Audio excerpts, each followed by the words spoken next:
कथा में देखते हैं किस तरह से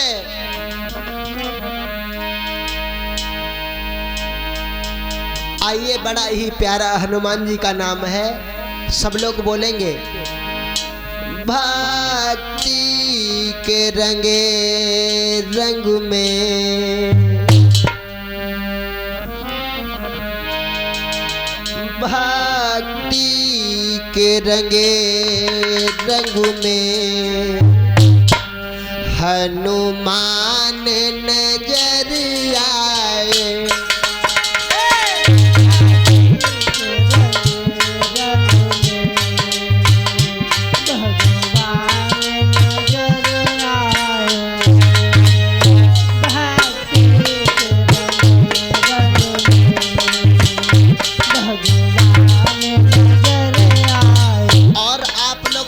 बजा लीजिए सब लोग, थोड़े थोड़े आप लोग हाथ ऊंचे कर लीजिए।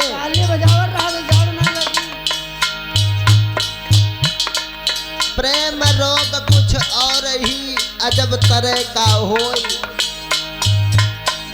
रोई रोई नैना मरई मरम न जाने कोई। इसलिए सब लोग ताली बजाते हुए बोल लो भगवान के प्यारे नाम को। अरे वतन पे मरने वालों का कलेजा कभी कम नहीं होता, और भगवान के कीर्तन में ताली वही बजाता है जिससे कोई गम नहीं होता। आप लोग ताली बजा लो। भक्ति के रंगे रंग में,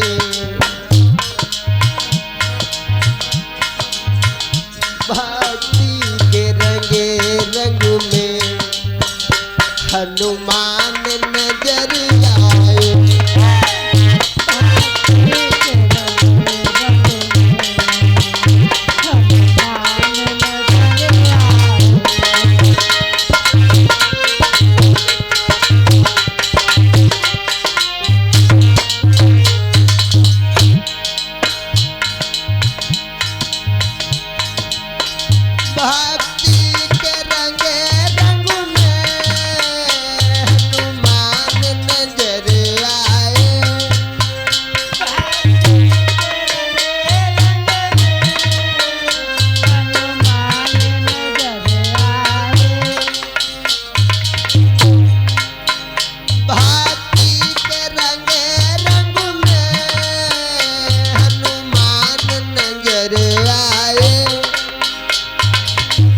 जब सीना फाड़ दिया, जब सीना फाड़ दिया, सिया राम नजर आए। जब सीना फाड़ दिया,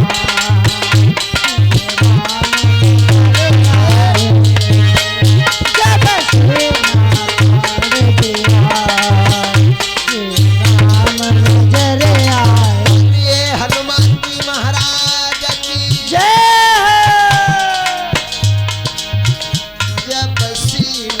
फाड़ दिया सिया राम नजर आए। जब सीना फाड़ दिया सिया राम नजर आए।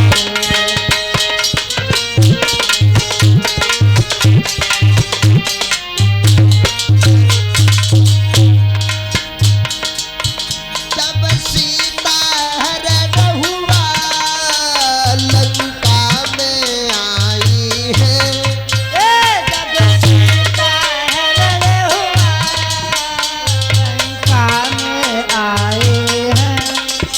बताया जब सीता हरण हुआ लंका में आई है, तब पता लगाने को,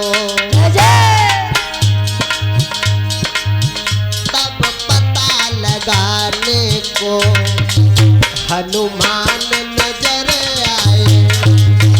तब पता लगाने को हनुमान नजर आए। तब पता लगाने को हनुमान नजर आए। और जिस समय मेघनाथ ने शेषा अवतारी लक्ष्मण के शक्तिवान मार दिया है भाइयों। ऐसा ही नहीं, लक्ष्मण के लगी साथी श्री राम बहुत रोए। लक्ष्मण के लगी साथी श्री राम बहुत रोए। जिस समय लक्ष्मण के शक्ति बाण लग गया था लोगों, रामादल में कोहराम मचा है। लक्ष्मण के लगी साथी श्री राम बहुत रोए। तब बूटी लाने को, तब बूटी लाने को हनुमान नजर आए।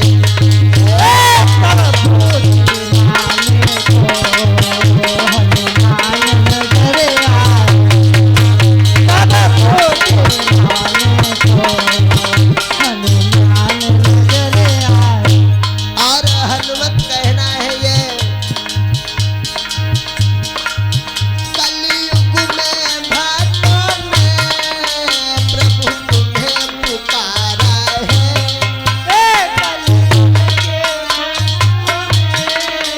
प्रभु तुम्हें पुकारा है।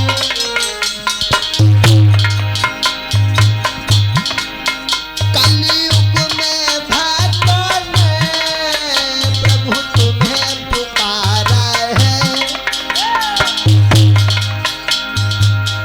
तब दर्शन देने को, तब दर्शन देने को हनुमान नजर आए।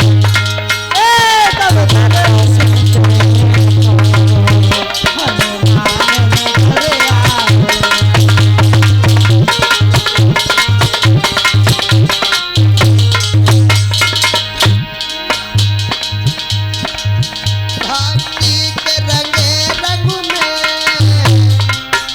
हनुमान नजर आए। भक्ति के रंगे रंग में हनुमान नजर आए।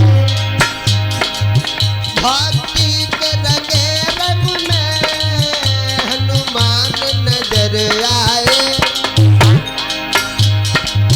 जब सीना फाड़ दिया, जय श्री राम।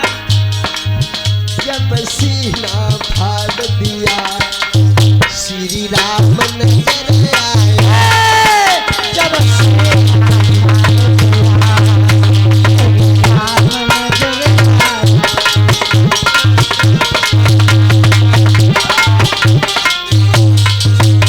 बोलिए हनुमान जी महाराज की, जय। बालाजी सरकार की।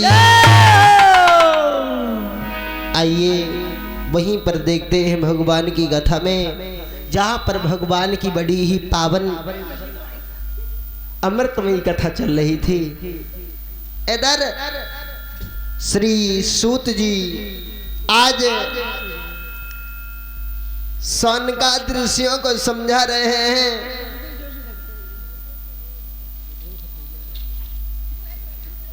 ऐ सौनकादि ऋषियों, सही से बैठो। आज मेरे भैया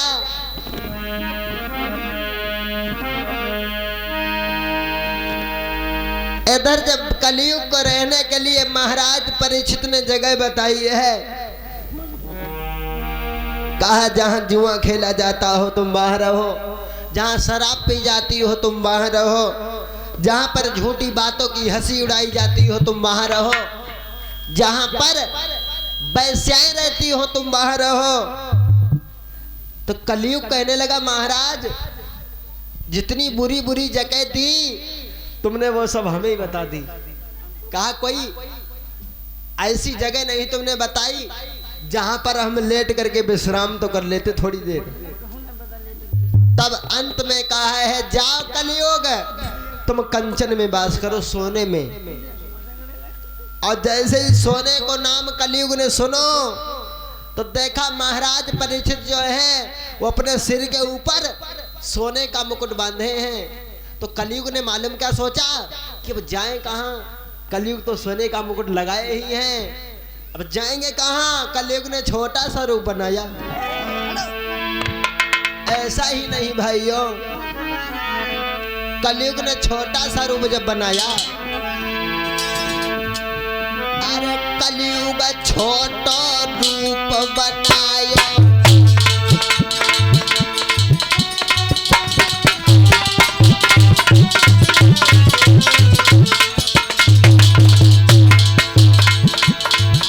कलयुग छोटा रूप बनाया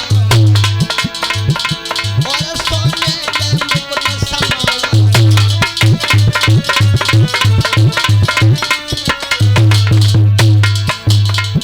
आज कलयुग ने छोटा सा रूप बनाया है और छोटा सा रूप बनाने के बाद महाराज परीक्षित के मुकुट में जैसे छलांग लगाई है लोगों, ऐसा ही नहीं।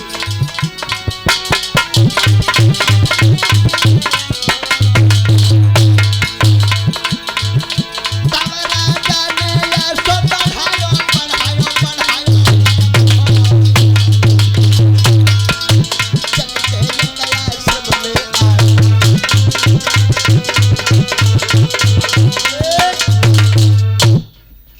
आज महाराज परीक्षित पहुंच गए कहां। महाराज परीक्षित जो अपने सिर के ऊपर मुकुट बांधे थे उसी मुकुट में समा गया है वो कलयुग। अब महाराज परीक्षित को पानी की प्यास लगी आई तब तक, और जब महाराज परीक्षित को पानी की प्यास लगी है तो पानी की तलाश करते करते परीक्षित आगे को बढ़े। कहां गए? लोमस महात्मा के आश्रम में पहुंच गए। अब महात्मा लोमस जो हैं वे भगवान के ध्यान में बैठे हैं, लेकिन कल परीक्षित ने मालूम क्या सोचा, क्योंकि सिर के ऊपर कलयुग सवार है तो सोचने लगे हैं महाराज परीक्षित, अरे इसने मुझे आता हुआ देख करके अपनी आंखों को बंद कर लिया इसने, अरे मेरे सम्मान को करना नहीं जाना। लगी भूप को प्यास की करी तलाश के बढ़े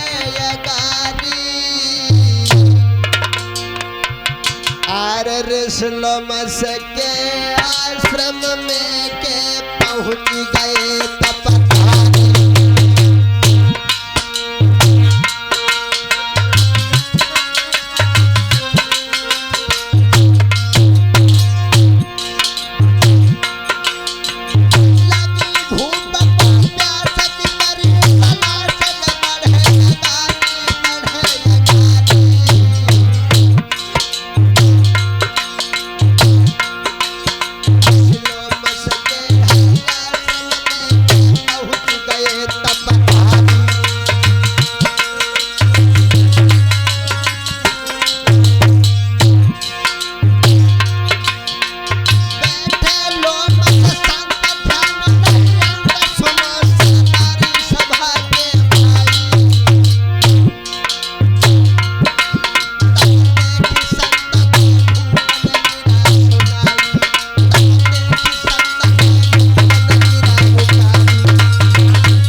इधर सोचने लगे हैं महाराज परीक्षित, इसने हमारे सम्मान को करना नहीं जाना। क्या किया? एक मरा हुआ सर्प पड़ा था सामने, उस मरे हुए सर्प को उठाया बाण के द्वारा और महात्मा लोमस ऋषि के गर्दन में डाल दिया। और जब गर्दन में डाला, इधर महाराज परीक्षित जो है वे अपने राजमहलों में आए, और जब राजमहलों में आए हैं महाराज परीक्षित, तो राजमहलों में मालूम क्या देखा, मुकुट उतार करके जैसे ही रखा, महाराज परीक्षित की आत्मा जो थी बे पाप पाप चिल्लाने लगी कि मैंने आज बड़ा ही बुरा किया, मैंने एक महात्मा का अपमान किया है। सोच रहे हैं मैंने लोमस महात्मा के गर्दन में मरा हुआ सर्प डाल करके उनका हमने अपमान कर दिया। ऐसा ही नहीं भाइयों, तब तक एक लड़का ने जाकर के बताया है लोमस ऋषि के पुत्र श्रृंगी ऋषि को, बेटा वो दिल्ली का सम्राट महाराज परीक्षित तुम्हारे पिता के गर्दन में मरा हुआ सर्प डाल करके चला गया है। तो आज श्रृंगी ऋषि को अपने पिता का अपमान सहन नहीं हुआ, तो श्रृंगी ऋषि ने क्या किया है, आज कमंडल से जल निकाला, और जब कमंडल से जल निकाला है और जल निकालने के बाद आज श्राप देने लगे हैं कि जाओ महाराज परीक्षित तुम्हें हम श्राप दे रहे हैं। ओ तमें बेटा श्रृंगी ऋषि ने जब आई खबर सुन पाई,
तुम्हें तक्षक नाग डस लेगा, श्राप दे दिया है।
श्राप दे दिया है कि जाओ परीक्षित, तूने मेरे पिता का अपमान किया, आज के 7वें दिन तुम्हें तक्षक नाग डस लेगा।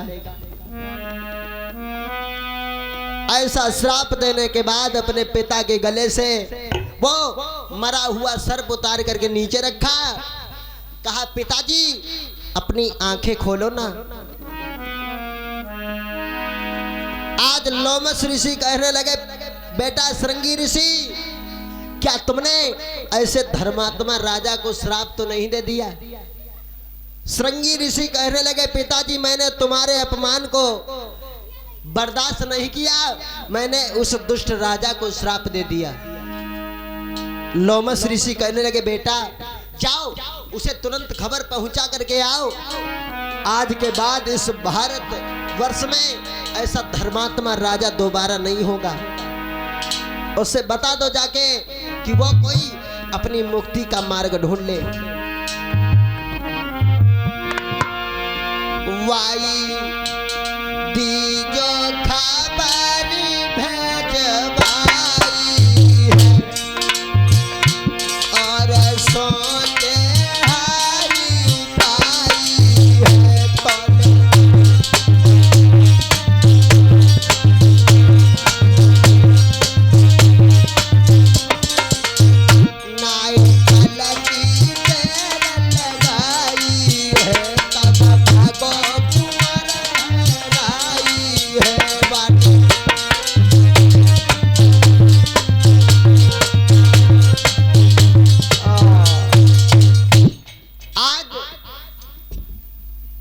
सरंगी ऋषि भाग करके गए और बताया है महाराज परीक्षित आज के 7वें दिन तुम्हें तक्षक नांग डस लेगा।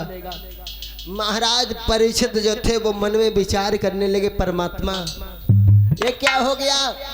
फिर मालूम क्या सोचने लगे, अरे जो हुआ वो अच्छा हुआ, जैसा मैंने किया उसका फल मुझे वैसा ही मिला।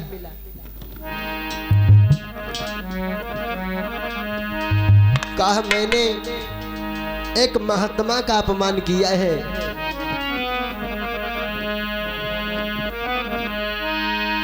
आज मैया नवलदे को जब सूचना मिली है तो मैया नवलदे भी रोने लगी, आंखों में आंसू आई गए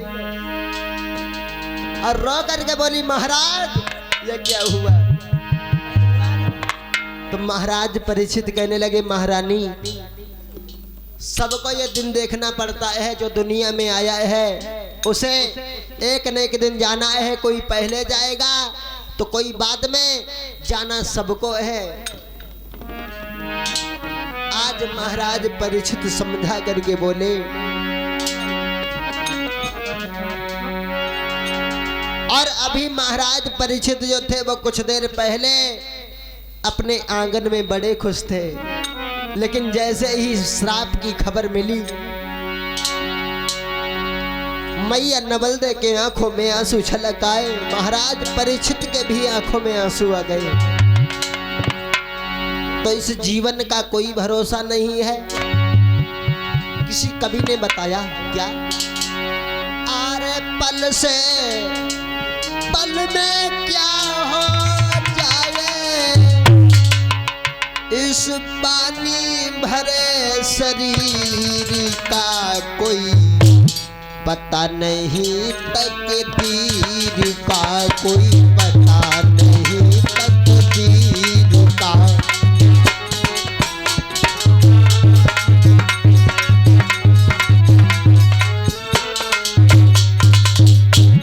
अरे इस जीवन का कोई भरोसा नहीं है लोगों।